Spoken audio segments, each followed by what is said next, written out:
Hey guys, and welcome back to the Ride Right Waxing and UK One Wheel channel / workshop. We have got a Bataleon Goliath in our workshop today. Nice board. We've got a little bit of damage there just on the tip.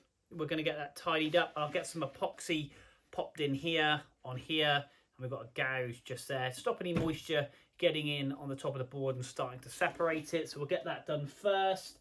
We'll clean the top coat up, but more importantly, we'll get onto the edges. The edges themselves are quite rusty. The bases are worse than the sides. But yeah, this board's been, I think, used quite a bit in the park, I would have thought, or a bit of off-pisting. There's some nice deep gouge marks here for some rocks or rails. So we're going to get those filled up. We've got one there, one just there, one there where you can actually feel the back of the rail. If I just quickly, and we've got one there. And one there, and we've also got a nice deep gouge just here. So we're going to use some clear Ptex, drip that in, tidy that up, obviously all the way down through those three. There's quite a nasty gouge just there. We'll get that one done as well, and then we'll give the rest a bit of a scrape. I don't try quite. There's a nice big gouge there. The more I look, there we go, pull out some of that dead base material.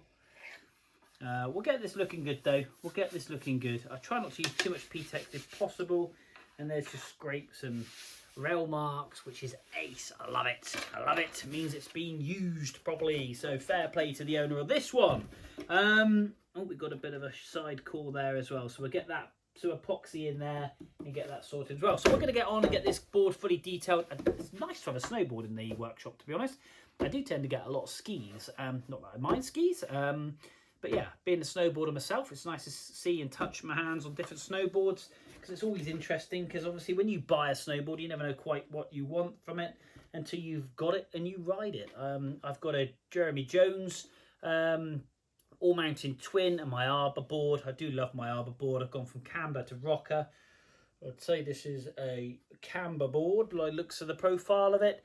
So yeah, it hasn't got any grip technology, so it's not got no bulges along the sides, but yeah, all in all, a nice board. So we'll get this looking detailed. Guys, if you like what I'm doing, hit that like, hit that subscribe, and to my recent subscribers, thank you very much indeed. We're going to detail this one, and let's get into it. So I'm going to start on the edges, and then we're going to do the other edge, then we're going to do the base, then we're going to do the base, and then we're going to get into the actual base of this, lay down some wax, get it stripped, and get it looking ship shape. So quick shot before, stick some music on, and then we'll get into it, and then we'll do a shot afterwards, and you can see the difference.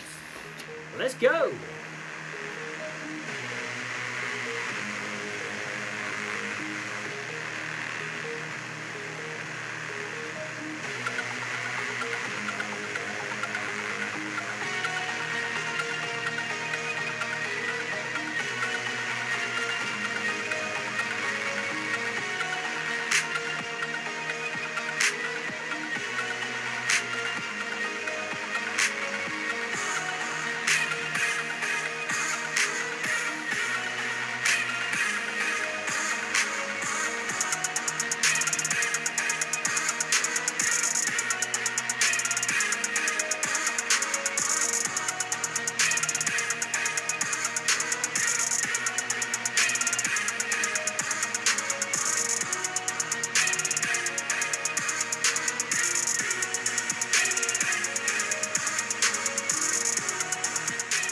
Okay, so side edges are all done. They are quite sharp, but the actual base is very, very rusty. But I'm not going to do that quite yet, for the simple reason I've got some really heavy raised areas here, and when trying to do the base edge, it's going to catch. And also, we've got a convex bottom, concaved top. So the top part of this board is concave this way on the tip and the tail.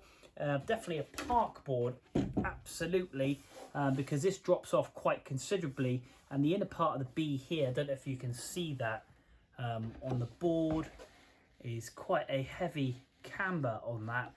Obviously that basically gives you less risk of catching an edge when jumping onto a rail, and you're using the center part here to catch and to ride on, so it gives you a little bit more, I suppose, how would you put it, a less catched area, because you're just catching on this bit opposed to the board's flat. You can catch all the way across. Hopefully that makes sense. Flattens out in the middle though, but we've got quite a lot of raised areas. That's why there's quite a lot of wear marks here, and also on the base of the board just here. We'll get those done, but these heavy gouging here and here, we're going to get some wax remover, base cleaner on this with a fibre pad.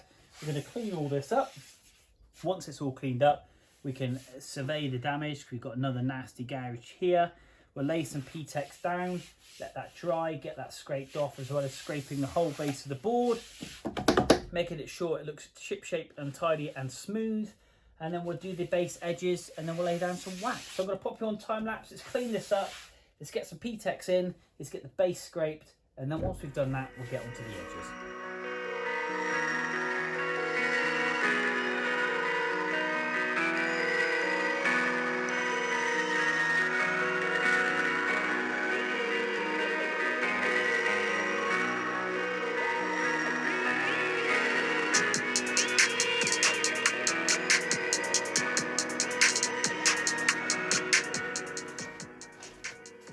Okay guys, no real pressure at all on the blade, just simply pulling up all this dead material off, picking up all the high spots. It's hard to see because the base is white, but look at all this dead material here. That is just dead material, and that's stuff that I'm, like I say, no pressure at all really to the blade, just nice and sharp, using your thumbs. Just going across the top of the board, taking off all the high spots. And already it feels so much smoother compared to obviously round here. So you'll get some colour back into these dark tees, dark part of the TVA and that. So yeah, quite a lot of dead material. Same up here, sizing.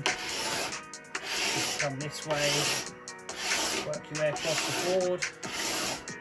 And yeah, so I just thought I'd share that with you. That's all that dead material, and that's what we've got to pull off so we can get the new wax in. So let's crack on.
Okay guys, so this Bataleon Goliath is all done. We have got a really good shine on that base. It's a funny kind of textured base. It's not like a bottom of a ski. There's a lot of texture to this base. We've got that deep and rich colour back in the dark part of the base, which you can see. And obviously on the before picture, which you can see on the screen now, it was very, very dry. And these areas here, these major contact points on the concave bit were really heavily worn. We've pulled all that back, and I must admit, it's feeling really smooth. There was a really deep gouge just there, which we've filled in with some clear Ptex. I really struggle with clear Ptex. I don't like it. As much as you try and keep that flame as blue as possible, you can't but help get, obviously, the charcoal from the flame into the clear Ptex, which unfortunately goes in the grooves somewhat. Some bits you can get away with. Like I say, this bit here is really clear, then all of a sudden just picks up a bit of soot, and once it's laid down in there, it's really annoying, especially on a white base. But the main thing is it's flat. It's flat, it's smooth. There was quite a deep hole here actually to the core, which we've managed to solder and melt that back in, which we did. And yeah, it's looking ship shape. I think you'll agree. It's looking mighty fine, nice and shiny. I'm going to wrap this up, get this back to the customer, and thank you very much indeed. This is the Bataleon Goliath snowboard, all prepped, ready to hit the slopes. And thank you once again for watching and tuning in to the Ride About Waxing and UK One Wheel channel / workshop. And that's another snowboard done for another happy customer, hopefully. So until next time, guys, stay tuned, and I will see you soon.